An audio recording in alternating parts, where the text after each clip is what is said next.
আসসালামু আলাইকুম, কেমন আছেন সবাই? আশা করছি দেশ এবং দেশের বাইরে যে যেখান থেকে বসে আমার আজকে ভিডিওটি দেখছেন, আল্লাহর রহমতে সবাই সুস্থ আছেন, ভালো আছেন। আলহামদুলিল্লাহ, আমরাও ভালো আছি। নতুন আরেকটি ভিডিও দেখার আমন্ত্রণ জানাচ্ছি। আশা করছি আমার আজকের ভিডিওটি আপনাদের কাছে ভালো লাগবে।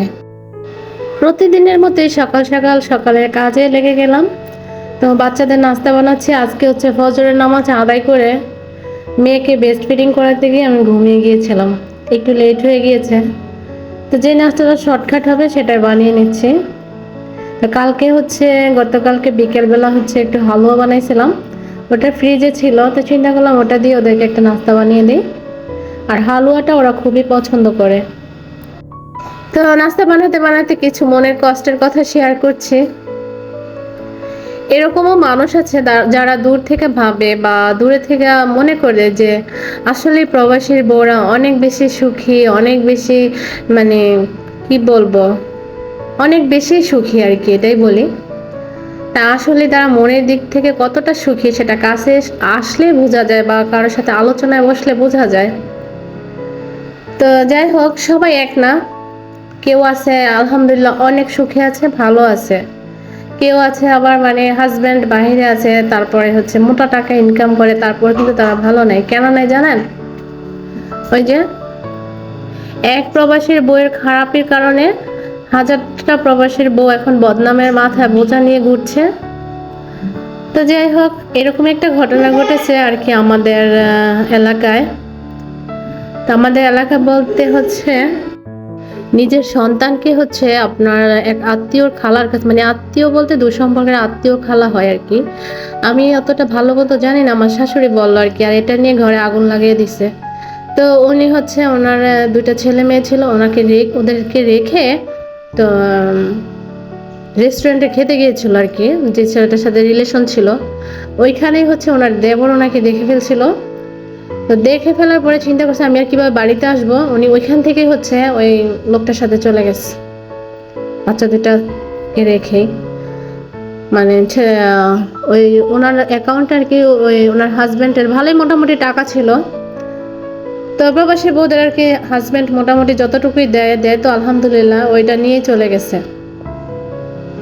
আর গয়নাগাটি যা ছিল সেটা নিতে পারে না, কারণ প্ল্যান মোতাবেক কিছুই হয় নাই, প্ল্যান ছাড়াই হয়েছিল।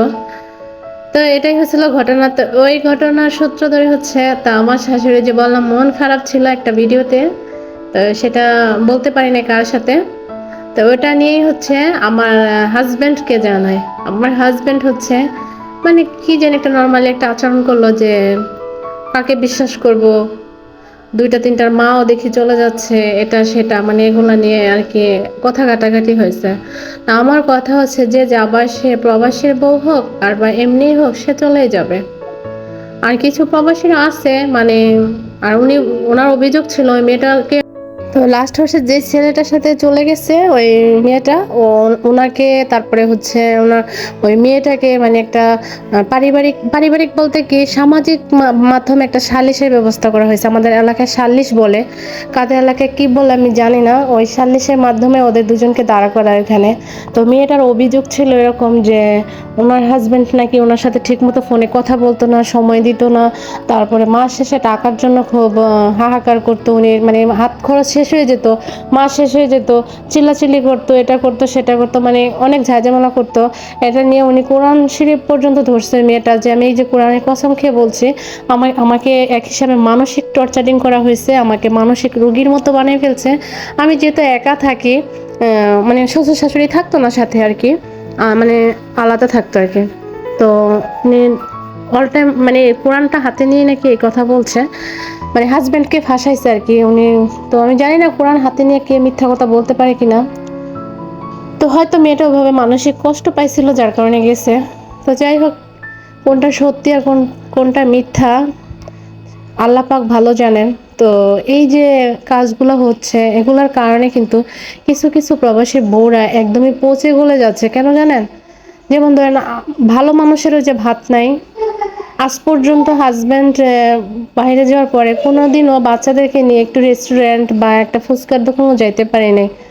হাইস্ট একটু বাজারে যাচ্ছি, বা একটু কেনাকাটা করছি ঘর পর্যন্ত, বাইরে বাচ্চাদের নিয়ে একটু ঘোরাঘুরি করছি, এছাড়া কোথাও যাইতে পারি না। অথচ সেই জায়গা থেকে দেখেন আমরাই বেশি ভুক্তভোগী এখন বর্তমানে, ওই যে টর্চারিং এর শিকার আমরা। এখন কি বলবো আর এগুলো। তো ঘটনা হচ্ছে এই পর্যন্তই। তো প্রবাসীরা কিন্তু খুব কষ্ট করে বউদেরকে রেখে, আর বউরাও কিন্তু খুব কষ্ট করে স্বামীদেরকে ছাড়া। কেননা যত সংগ্রাম যত যুদ্ধ আছে, মানে একা বাচ্চাদেরকে নিয়ে ওই মেয়েটাই সামলায়। আর একটা প্রবাসী বউ বাচ্চা ভালো রাখার জন্য, আত্মীয় স্বজন বা বাবা মাকে ভালো রাখার জন্য সে নিজেও কষ্ট করে।